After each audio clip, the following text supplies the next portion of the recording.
warm up. We're going to be on Facebook, LinkedIn, YouTube, and Twitch, which I'm trying to figure out. I don't know. I don't know anything about Twitch. No, I don't know anything. And TikTok. Have you messed with TikTok? Do you mess with TikTok at all? Well, there were some reports that came out that the Chinese government is actually behind TikTok. So and my son's school sent out the communication, and the government actually has a cease and desist on any government employees using it. So once that happened, we deleted it off my phone and my son's phone. Yeah, I don't mess with it. I reserved I logged in so I could have my name, so I could own my company name on there, but I've not posted one tick or talk. So we're loading up here. We are live. Let's just make sure all the streams are going. It's always fun to do live. I did a 2-hour late night live event last night, which was absolutely awesome. We have over 1,000 views so far, and it was like a fun show. It was awesome. But I am here with my awesome guest, Heather Monahan. It is, what's today's date? It is the 21st day of May in the great year of 2020 that is moving at some insane pace. It's insane. Oh, look, there's my late night one. We don't want to use my late night one. We want to use, we'll switch it up there. We'll go back to this one here. Heather, how's it going? Good. How are you doing? We are doing well. We're holding it down. I'm in New York, and it's been crazy. It's been we got some bad news today that my daughter's summer camp has been canceled. And oh yeah, they've all been canceled. Yeah, that's a rough one, but we're all handling things differently, and you have to look at silver linings, right? You have to look at the bright side. And I said to her, my wife and I said to her, we're going to come up with the best summer for you. We're going to come up with programs with your friends, and we're going to make our own little day camps. So you kind of just have to improvise and kind of wing it. So Heather, what's happening in your world? This show's about you. I'm done. I talk too much. Yeah, it's been really busy because I guess I'm doing the same thing other people are doing, which is reaching out to people I wouldn't normally reach out to, because we know that everybody's home. Mm-hmm. While they might not be slow, they're accessible. And so I've been able to land some great guests that I probably wouldn't have gone after. And a lot of people have been reaching out to me to go on different shows. And I'll tell you, at first, when the pandemic first occurred, I was doing virtual speaking for free for people because I just didn't know any better. And like anything, live and learn. And then someone called and offered me a virtual speaking engagement with a fee. And then so I've stopped doing the free virtual speaking engagements, started saying no so that I can put more time towards my business, while we try to pivot things into this new virtual direction. No, I love it. And let's talk about that first, because we're kind of leading into that. One of the core things that you do in your business is your speaking engagements. You're an incredible speaker. And if anybody hasn't checked out Heather's TEDx, we'll certainly link it up afterwards. But talk us through kind of like that timeline. Like you mentioned, like early on, people are reaching out to you and you're like, all right, let me try it out. Let me get a feel for it. And you'll do it for free a little bit. Have a lot of those speaking engagements that were public migrated to online, and has it been kind of the same kind of fee structure? How's that changing? No, not at all. No, none of my events have morphed into, none of my booked events in person have morphed into virtual events. All of my paid in-person events have been canceled and or postponed to 2021. But it's so bizarre because I have had a number of requests coming in for in-person speaking engagements in November. And it's very weird right now. I'm not even responding. I'm not committing. I'm not taking people's money right now. It's too hard, to make those decisions. And I'm not ready to do that. However, it's new companies, different companies. And for example, I'm doing an event after you and I speak today for the publishing industry in and around selling during the pandemic. So there's some new topics that obviously I wouldn't have been speaking about. And yeah, the fees are not as high. And I think that makes sense. And I'm Yes. fine with that because I don't have to get on a plane. I don't have to stay in a hotel. Right. I don't have to leave my son. I don't have to get a sitter. Absolutely. The ease of execution in doing a virtual event is really low. So yeah, it depends. There's a lot of volatility in regards to the fees. I've had people offer me $1,000 and somebody offered me $8,000. My typical speaking fee right when the pandemic hit was $15,000. So it's nowhere near what I was making. But it's, you can do multiple events in one day. And I think for me, the biggest learning lesson was I was speaking for free for people who were charging and making money. No, that's not cool. Right. So, but again, live and learn, you don't know. And I just thought to myself, I'd rather develop some experience doing these events. And it's a very different dynamic than when you're on-site and in person. Some people can make that, translation, some can't. So I had to make sure that I felt good about charging for it before I jumped into that side. Absolutely. So let's talk about that experience too as a speaker, right? And there's so many speakers, and I'm going to go out on a limb and say that you really feel off the vibe of the audience, right? You really love that kind of engagement. How does that translate to an online event? Like, what does that feel like instead of like doing what we're doing now and just, talking into a camera and a screen? How do you keep that energy level and excitement up? I get just as excited personally, doing a virtual event as I would doing an on-site one. Yeah, you definitely feed and notice the responses you're getting from the audience, but that doesn't dictate my energy level. My energy level is dictated by what I do before an event. I have a routine that I go through, Awesome. music that I go through, and then it's like Pavlov's dog.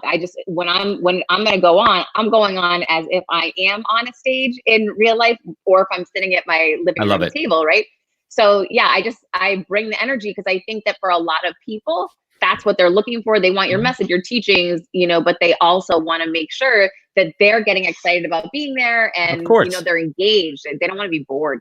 No, not at all. And how do you, well, that's the thing too. You're not in front of them. It's from the waist up. They're not getting all the, the energy from the stage. Like, so how does that translate?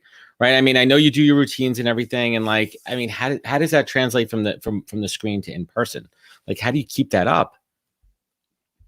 I mean, it's just like giving. To me, it's, I bring the same energy in that I would bring into a live event. I ask for feedback during my virtual summits. I'm saying, listen, I want to see hands up right now. How many people have gone through this? Or, I'm trying to get engagement all the way through the process so that people are feeling a part of something and connected to it. And in some ways, it does connect.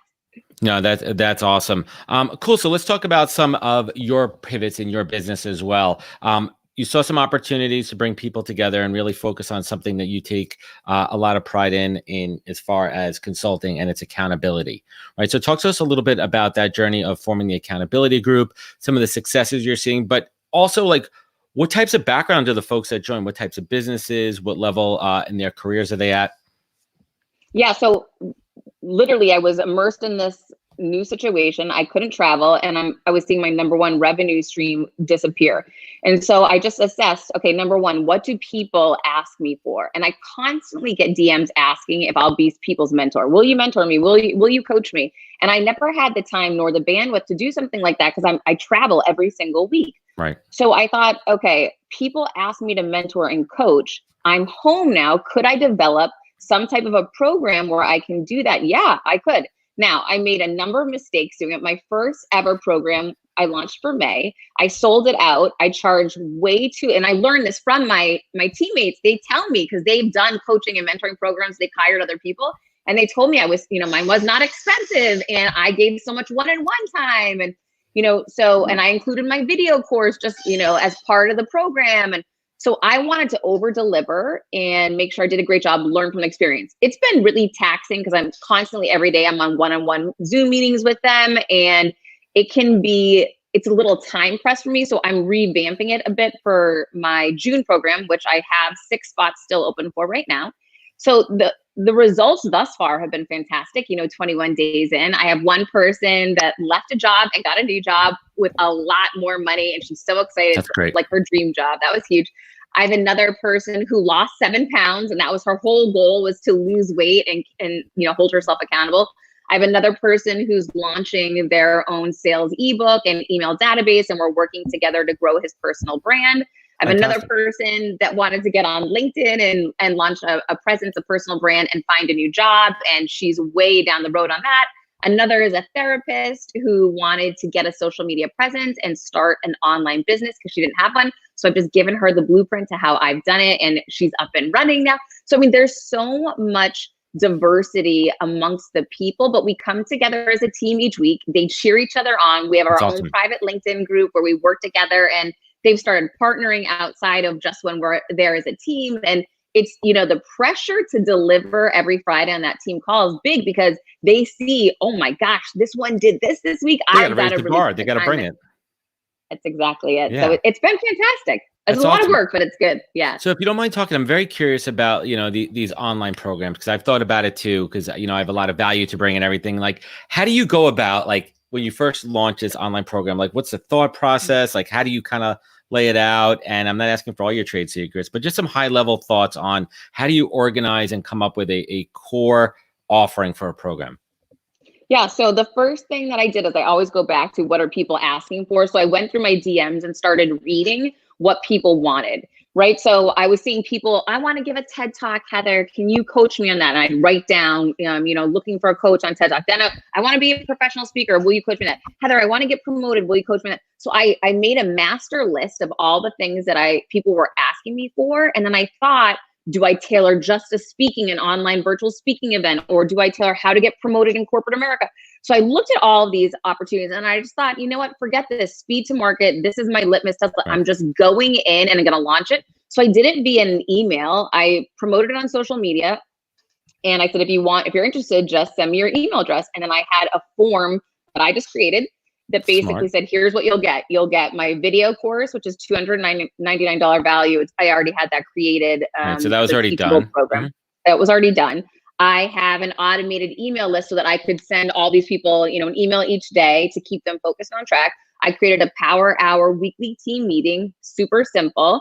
Then I committed one-on-one time and I didn't know how much to put in. So I just put in, I'll do one individual weekly meeting. And that's really where I kind of crushed myself. But the value back has been great. The testimonials to, working with me have been great in this capacity. And I just ran with it. Now, what I've learned is I had way too many touch points where I was having to do the work, whether it be sending the email or connecting PayPal or sending a Calendly link. So what I've learned in this process is, number one, Zapier is like your best friend. Anytime you can connect your apps, so I connected Calendly with Zoom. So the automate and efficiency, right? Exactly. And that's really, that's all I was really going to describe is the more that you can automate, the less hands-on you have to be and the more time, you have to work on, advising people, or your next project. That's so smart. And I talk about it with folks all the time. It's scale. You have to scale. You have to scale and you have to outsource. And for some people, that's hard because it's a little bit of either a control thing. Some people really like to have that hands-on control, and other people are maybe not accustomed to the technology. So you kind of have to break down both of those barriers. But I think you're just a prime example of that. Once you do, you're able to give more. You're able to grow your business and you're absolutely able to expand. So it's kind of interesting. So instead of focusing on one core offering, it was more about the overall umbrella, if I'm understanding this correctly, of accountability, bringing these people together, coaching them on their specific disciplines, but also enabling them to bounce off each other for ideas and to push and to bring everybody up collectively, right? Yeah, it's really about goal achievement, whatever it may be, whether you're looking to launch a company or lose 7 pounds. No, I love it. Let's take a couple of questions jumping in here. Tony Lee asks, would love Heather's thoughts on the uptick in live streams overall and people who are becoming public speakers or broadcasters during the pandemic. Positive, negative? You think this is like an awesome thing? Everyone's trying to get themselves out there? Or on the flip side, are we like kind of oversaturating the market? I think it's great. So many people who had never done them are doing them, and I applaud them. Anytime you step into fear or an uncomfortable situation that you're not familiar with, you're growing. And so I'm here cheering everybody on the sidelines. I'm super excited to see it. I think it's fantastic. As far as becoming a public speaker during the pandemic, you couldn't have picked a harder time, right? So the only kind of speaking engagements there are now are virtual. And so, they're just, from what I've seen thus far, the budgets for virtual speaking events aren't anywhere near as large as in person were, right? So it's a smaller pool, which, it just makes it a little bit more challenging. It's a little bit more competitive and people are reducing their rates to get into this space. So it's probably, listen, if today wasn't the right time, maybe 2 years ago was the best time for you to get in. If you didn't do it, whatever, do it now. If you've got the time, no better time than now. Invest in yourself and make the leap. Yeah. Yeah, but it's also, I think it's also awesome with so many live things for people to dip their toes in the water and see if there's something they're passionate about so they could start to practice and grow that discipline. And like we talked about it when you were on my podcast a few months back, that journey into becoming a public speaker, that's work. You just get up on the stage the first time and crush it, right? There was a journey there. There was practice, and like anything else. And if anybody watches Heather, you can see how well composed, articulate, and awesome that she is. That didn't happen overnight. Like this is a journey. So why not use all these smaller opportunities, whether it be on a little show like mine or going, on some much larger podcasts? Like you have to build that muscle memory, right? Yeah, I actually just had Nikki Glazer, who's one of the top Yep. female comedians, on my show Awesome. 2 weeks ago. And one of the things she was talking about is that, it took her a good 10, 15 years to really quote unquote make it. And I said, weren't you frustrated? Because she was getting on huge shows. It just wasn't the pivotal moment. It wasn't taking her to the next level. And of course she was frustrated, but she also says, I look back, Heather, and I see I didn't have enough reps in yet. She said, even though my stand-up was good, it wasn't amazing. Yeah. And to really get to that next level, it's about putting the reps in. When I left corporate America and I got fired 2.5 years ago, I didn't know the speaking business was even a thing. I had spoke in corporate America for 20 plus years and never got paid for it. So it's sort of interesting until you put yourself out there and start, jumping into new businesses and new environments, you're going to be shocked at what you don't even know is available to you. So I had a skill set and an expertise that I had built over 2 decades that I didn't know I could be valued for or rewarded for monetarily. But it took me getting into a new space to even realize that was a potential. And even though I had expertise and had put the reps in, it was still super hard to break in. It's a very, very competitive space. And there's so many people out there that will tell you, you should do this and Yeah, of course. only speak on this topic. And you didn't have a reel and that's why it didn't work. Well, I've seen every hack under the sun of how people have made it. Kendra Hall's a great example, she didn't have some specific expertise. She just had a personal message to share. And she just jumped right in. Instead of going to corporate America for 2 decades first, she just jumped into public speaking and she's blown up in the past few years. And she's a huge speaker now. So, it's all about your own path and, following your inner voice and your passion. 100%. Yeah. I mean, it was disappointing on my side too. I was pretty close to landing my first true proper speaking gig this summer over in London. And that kind of got nixed. And that was heartbreaking because I've put in a lot of work in the relationship building side of that too. And I think that's what folks need to understand, that success is about relationships and getting those opportunities and getting yourself up there. So you got to take your hits and know that, we're going to get back into it. So I want to pivot and talk a little bit about the podcast. And one quick question, I think this will be a nice transition here. Ryan Mosley asked, your thoughts on trying to bring a podcast to my company. If I'm trying to interpret what he's saying here, because there's not a lot of context, right? How do you introduce a show? If you're a brand or a company, and obviously there's different sizes and everything, but, why should a standalone company who's never had a podcast before think about, putting a show out? Well, obviously that person's thinking about it, right? So there's something within them that's saying that they want to be the one to do that, which I think is so cool. Number one, first and foremost, if you're in corporate America, and I don't know if this is an entrepreneurial company or what the dynamic is or who the leader is, the CEO, we don't know. Ryan, any info? I'm just asking Ryan if you could chime in and just give us any context to your company here. We'll give him a minute. He's on the comments. The point that I wanted to make around that is, I was in corporate America. I was a chief revenue officer, and I decided I wanted to launch a personal brand to empower others and share how I had gotten promoted, how I had reached the C-suite. It angered leadership at the company that I was at. They were threatened by it. They did not like it. So the reason why I ultimately think that's why I got fired. And the reason I bring that up is you need to really assess the situation you're in. Oh, here we go. Well, it's just his first question. Sorry, we're waiting for him to come in. Okay. So you need to assess the situation you're in. Just because you want to do it and you think it's a great idea, if you're doing it on the company's behalf, you're going to need the company's support and approval. If you want to do your own personal podcast, that's a different situation. Right. You go off into the internet and you do what you want to do in your free time, and it doesn't have to be associated. So I would definitely look at those 2 different opportunities because it really matters who you work for. Yeah, absolutely. Right. And as a company as well, right, it's a whole new platform for thought leadership, right? If you're a company and you're either niche, not even niche, right? It's an opportunity for you to have your voice. It's another channel. It could turn into an organic growth channel. It could be a paid channel. There's so many opportunities here. So let's shift a little bit and talk about, let's backtrack. What's going on with your awesome podcast? What's the latest and greatest? Some guests you got coming up? Oh, I just interviewed, just before I was talking to you, I was interviewing Trevor Muad, who Ed Milet called me last week. And he said, Heather, you're not going to believe this guy I just had on. You have to have him on your show right now. So I called this guy, Trevor, and I'm like, I need to get you on my show. Ed said I have to have you. And I love Ed, respect him. So I said, I didn't know who the guy was. it's really interesting. He's a top performance coach for professional athletes. They call him the sports world's best brain trainer. Sports Illustrated named him that.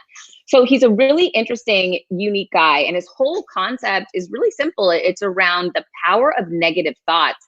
He does a lot of research and has a tremendous amount of data around this topic that not only thinking negative thoughts is a major problem, but when you put them out into the world, it ingrains it in you 40 times more. That, it just on the stats he had to show how much more powerful a negative thought is versus a neutral or a positive thought.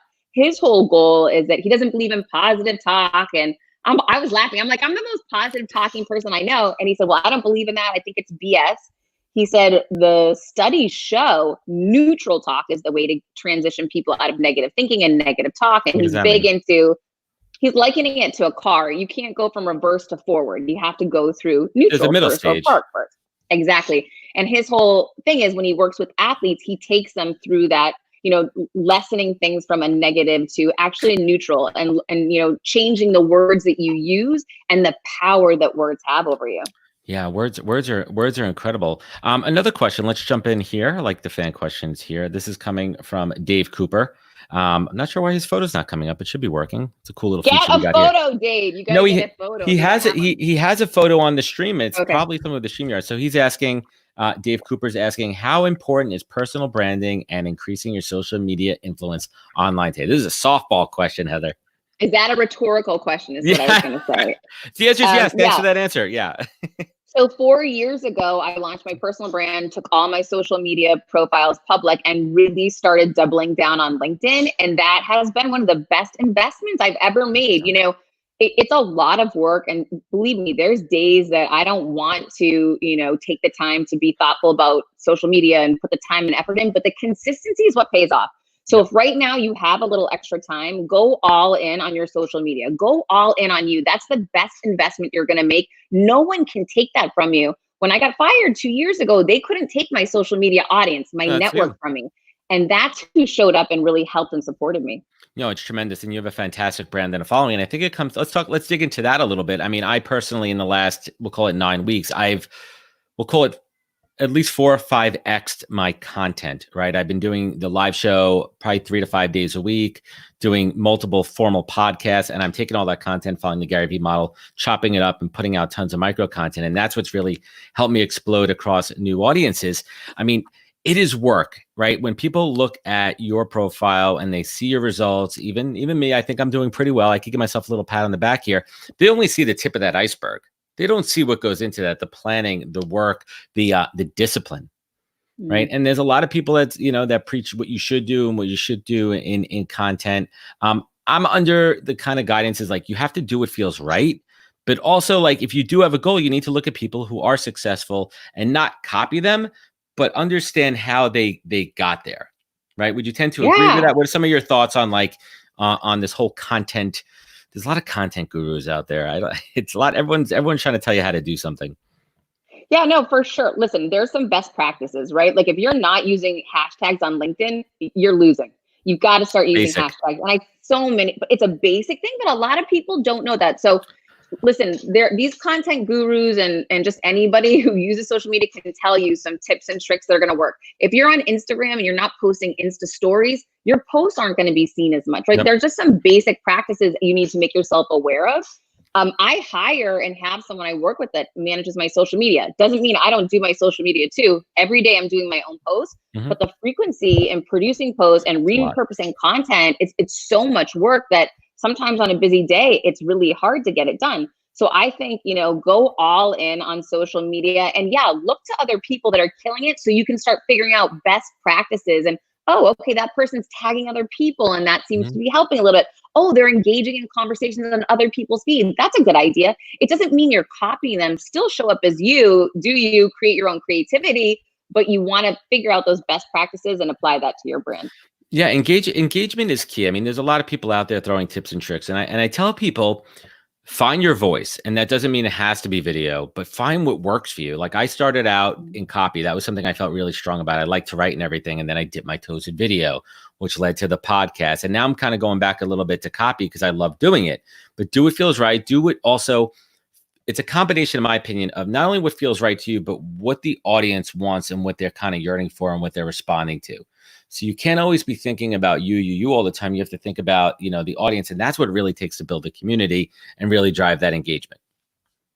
Yeah, no, I couldn't agree more. It's all about the value that you're bringing to other people, and why would someone want to come to you, and identifying that unique value proposition that you own and getting really clear on that. Get clear on your brand pillars. What do you stand for? Make sure that you're looking through your content that you're creating through that lens so that you can be consistent around that. For me, it was almost a challenge when I launched my first book, Confidence Creator, because everyone forgot about my sales career and leadership career. Instantly, I became known as the confidence creator, the confidence person.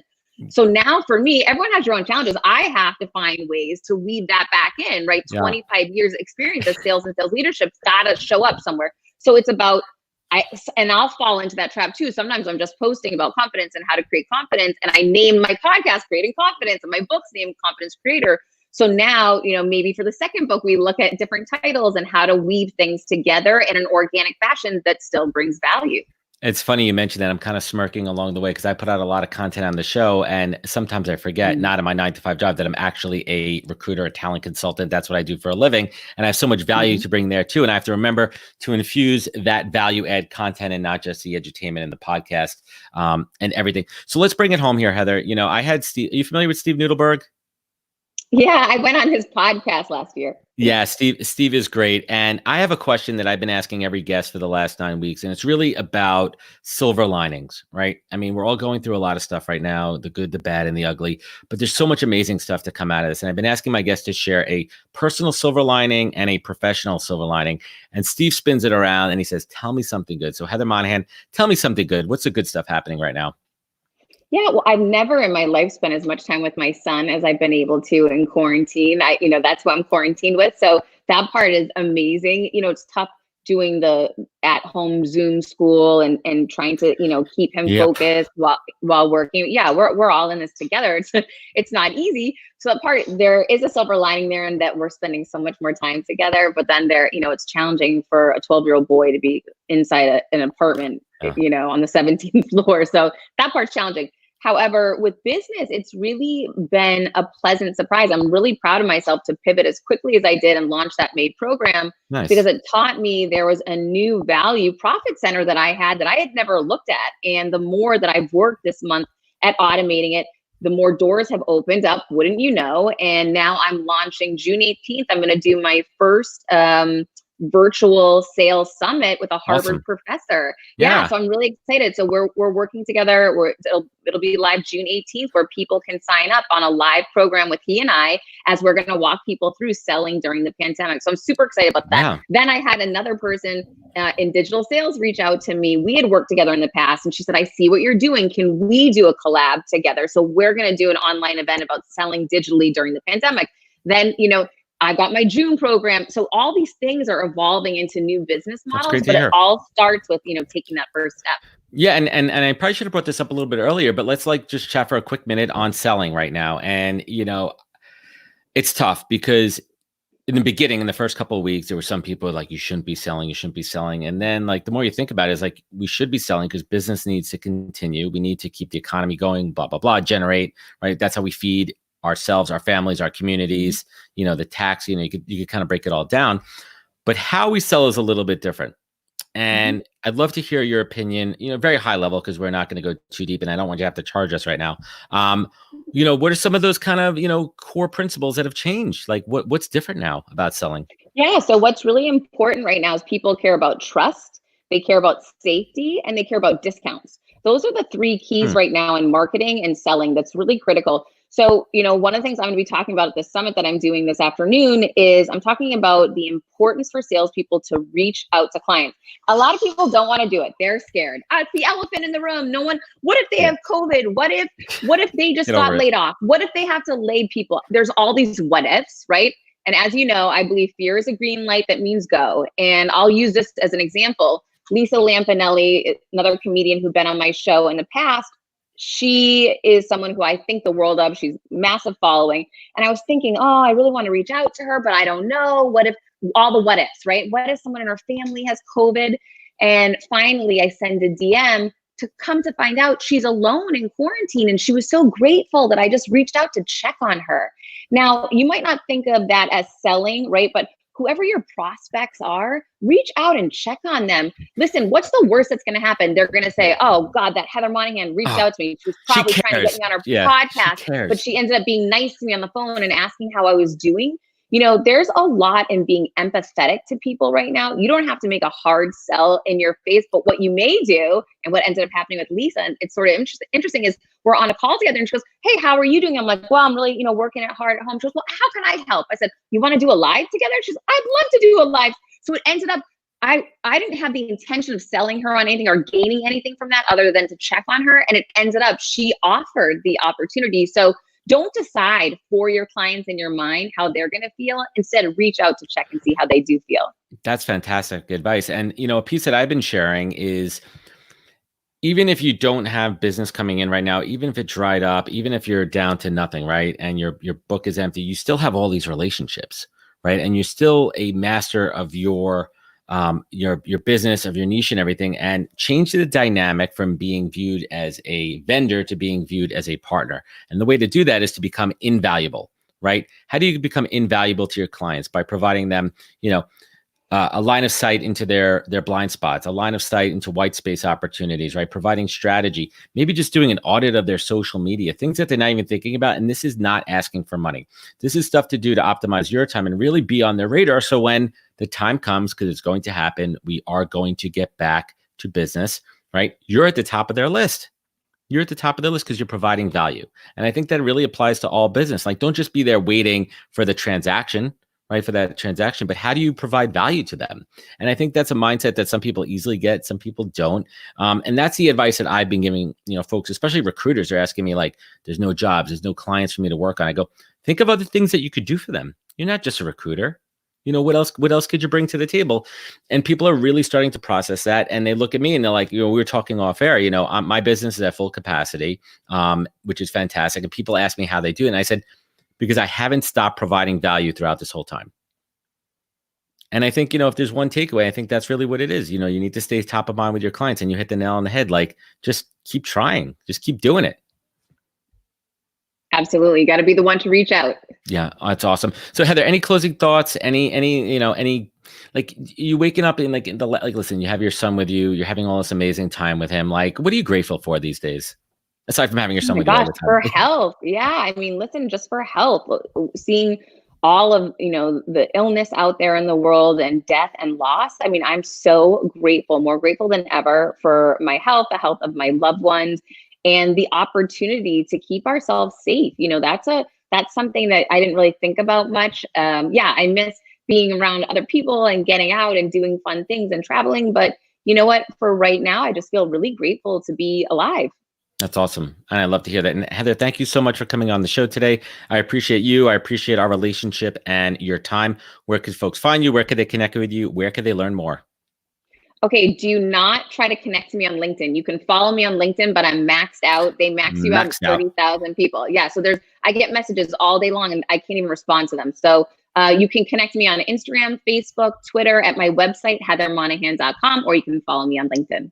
That's awesome. And we'll link the show. This will be on YouTube. And everyone, thank you for joining us. Have a great weekend. And we'll be back next week. I got some really cool stuff coming up, and I'll make those announcements shortly. Take care. Wash your hands. Look out for each other. And be good, everybody. Bye-bye. Bye. Thank you, Heather.